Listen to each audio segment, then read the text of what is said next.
I want to thank you all for being here today. Today is a gorgeous day. We have been doing this for a while now, and I'm not embarrassed to admit that this is perhaps one of the nicest days we've had for our Trump Tuesday. So it just shows in Syracuse we will show up when the weather is inclement or when it is nice as well. Today I'm honored that we have gathered three wonderful artists to talk about the importance of the art community in our country and the importance of funding and what Trump's budget, which proposes to zero out the endowment for the arts, would mean to people in our community, to people in Syracuse, and what arts means to all of us. So let me first welcome up to the mic Amy Bartell, who is an artist of great notes. This is her poster that she did for all of us, and I see that there are extras here in case any of you want one. And I was proud to carry one of Amy's posters of the Women's March in Seneca Falls, which I see there's a copy of it here too that says Love Wins. So ladies and gentlemen, please join me in welcoming Amy Bartell, artist extraordinaire, to the mic. Good afternoon, and I'd like to thank our mayor for her fearless and compassionate leadership. I'm proud of our city and for who and what we value and defend, perhaps chief among them today, the arts. I'm an artist and an activist. I've called Syracuse my home for 30 years. I've devoted the majority of my career to putting imagery to issues of social justice for organizations like Vera House and the Food Bank, among others locally. I'm a public school kid, and I teach at SUNY Oswego, where every day in the classroom I witness the potential of inspiration to summon our greater good. I witness the drive of students, of our young people, to express their lives, to make sense of this world with the musical instruments, pencils, and pens that we give them. I witness the courage and vulnerable acts of creating beauty in a world that is cinching that space. And the thing about art is, it's our higher ground. It's the perspective from which we can evaluate and shuffle, re-examine, perhaps reassemble the puzzle pieces. It elevates us to that universal place where truth and beauty live, because poetry knows no visa, paint obeys no border, music cannot be detained. We are here today because we demand those moments of grace where we can fully express our humanity. To the classroom tomorrow, and I ask my students again to imagine a world. I want to know that their vision matters. Thank you for your ongoing commitment to the arts in our community. Thank you to our mayor and our government locally to championing our cause. Thank you, Amy. Next, I'd like to bring up to the microphone somebody who is a terrific writer, a great advocate, but perhaps most important in my life, she is my husband's favorite writer, and he always says, Nancy Keefe Rhodes, what a fantastic writer. So without further ado, Nancy Keefe Rhodes. Thank you, Mira Miner, and also thank you for what you do. I'm really proud to live in this city. I didn't write what I have to say today, so we'll see how I do. I do a number of things. I sit on the city's Public Art Commission, so I see artists every month. In fact, we have a meeting tonight. It's public, you can come. It's at 5:30 in City Hall, and I see artists every month come and propose projects that are for the public. I teach film students at SU, and I see young artists try to find their vision and their voice. And what it's important to understand is that what the Republican administration wants to do is roll everything back, not just beyond Obama, but to FDR. So if you think about that, you think about the largest public arts projects in the history of this country when FDR took office in 1933. The NEA and the other federal arts programs allow all kinds of things to happen and people to work, and people to eat, and people to get access to training and to other artists. We have 3 openings in this town Friday night. We have an opening at Lightwork, and I just did some editing for them for their grant with NISCA and with the NEA this year. They can't do what they do if they don't have some of this grant money. We have an opening at the Community Folk Arts Center this Friday. We have an opening at 914 Gallery on East Genesee Street this Friday. And we also have in City Hall Commons this year's edition of the Syracuse Poster Project. All of these things will feature art that is for the public. And what FDR knew is that artists are citizens. He framed funding arts as work that artists do for the nation and for our communities.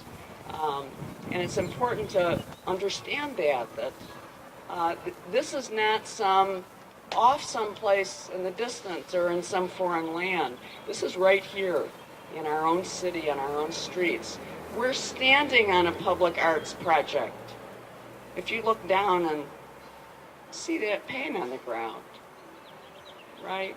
And we want to remember that artists, remember it was an artist who gave you the story of the Emperor Has No Clothes.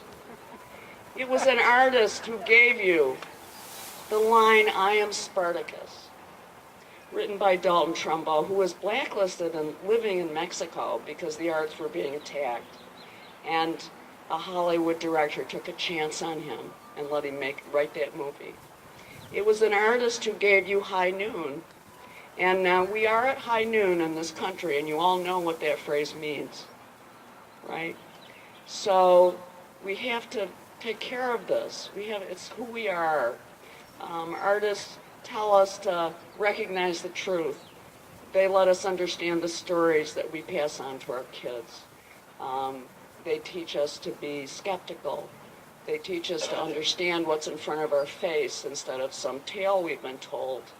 And first, they come for the artists. And there's a reason for that. Right? We are the canaries in the mine shaft. So, a people who loses its culture shall perish. We know that. It's good to see Kate here. I see Elizabeth Dunbar from the Everson. We've got a singer in the crowd. We've got a lot of artists in this town. Let's take care of them. Thanks. Well said. Thank you, Nancy. And also now I would like to bring up our own impresario of that greatest of American art forms, jazz. Frank Malfitano needs no introduction, but what he has brought to this community in terms of artistry and recognizing the importance of music and what it brings to all of our lives, we could not say thank you enough. But I want to say thank you for him being here today to talk about the importance of funding and the role that government has in supporting arts in general and music in particular. So, Mr. Malfitano, the mic is yours.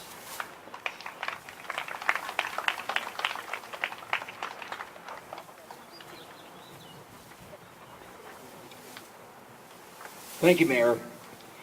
I'm really honored to have been invited to join you today here on for this Rally for the Arts, and I'm certainly very honored to be up here with Amy and Nancy, 2 great arts activists who have really dedicated and devoted their lives to making this community a richer place.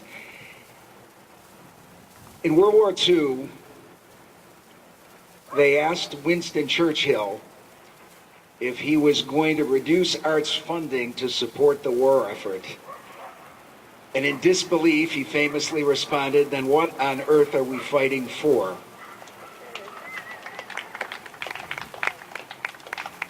I'm not a political person. I'm forced to be political, okay? And I'll talk about that a little bit.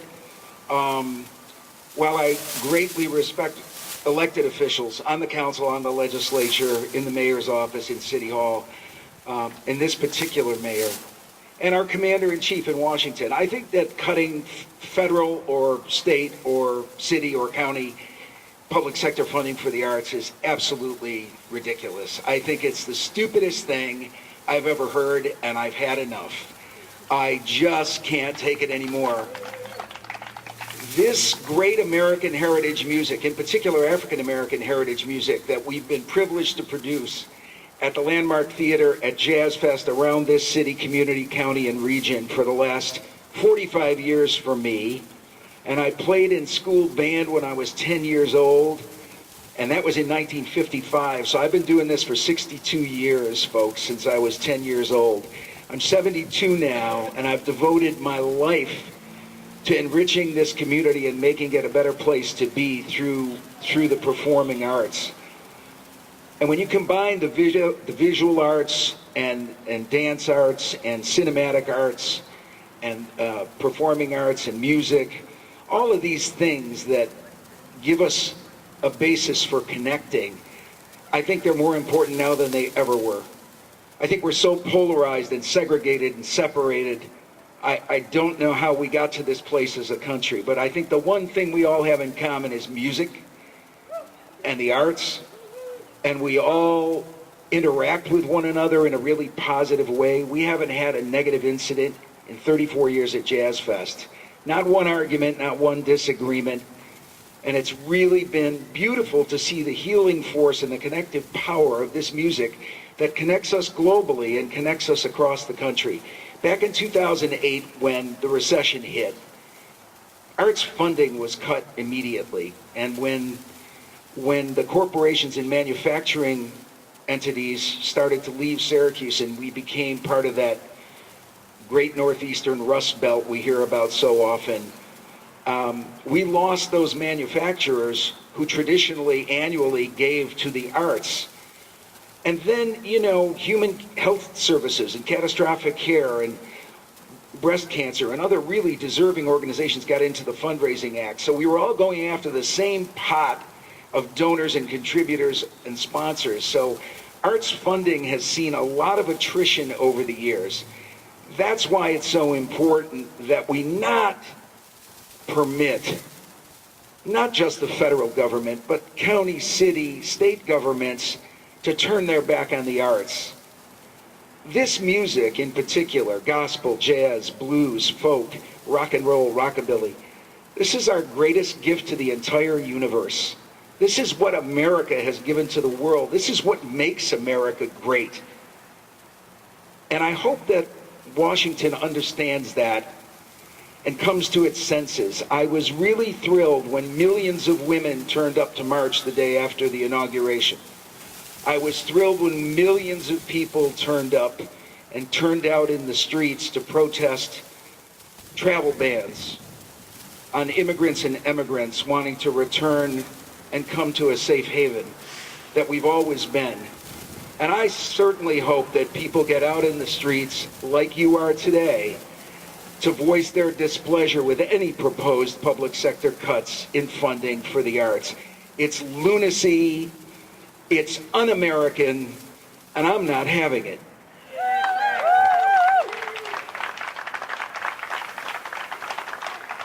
Thank you, Frank. I just want to end with a couple of thoughts.